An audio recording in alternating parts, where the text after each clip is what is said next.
Уникальные работы мастеров, выполненные из дерева, ткани, металла, войлока и красок. Участники трехдневного фестиваля народного промысла и ремесла «Край мастеров» на площади Сунжинского дома культуры представили изделия, сделанные своими руками и с душой. Сегодня у нас ингушские истинги. Вот как вы видите, орнаментированные. Каждый орнамент говорит о чем-либо, о происхождении, о населенном пункте. Вот здесь вы видите джейравский орнамент, вот впереди на столе гамурзиевский, ну и так далее.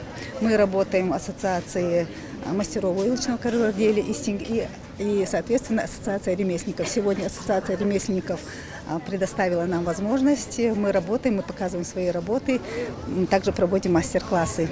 Здесь умельцы из разных регионов Северного Кавказа. Вот, например, ремесленник из Чеченской Республики представил деревянную посуду, сделанную из дефектных стволов и корней древесных пород. Кропотливая обработка природного материала позволяет Алхазуру Магомадову разглядеть его уникальные свойства.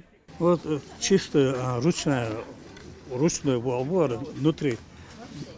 С наружной части вообще трогать есть яд, как есть природа создана.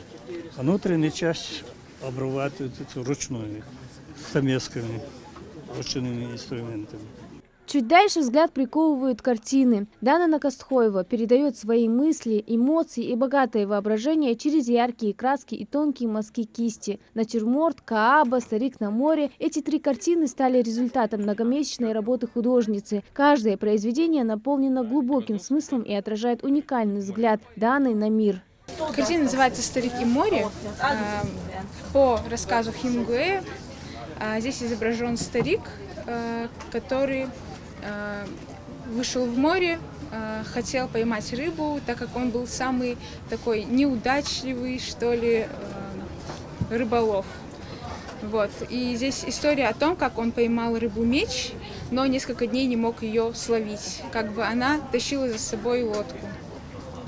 В конечном итоге это грустно заканчивается на самом деле, потому что акулы съедают рыбу, прежде чем он доедет до порта своего. Фестиваль «Край мастеров» – это возможность для жителей и гостей региона окунуться в атмосферу традиционного ремесленного творчества. Посетители могут не только оценить уникальные изделия, созданные вручную, но и приобрести, а также поучаствовать в мастер-классах, пообщаться с ремесленниками. «Край мастеров» организован по проекту «Регион для молодых». Он проводится для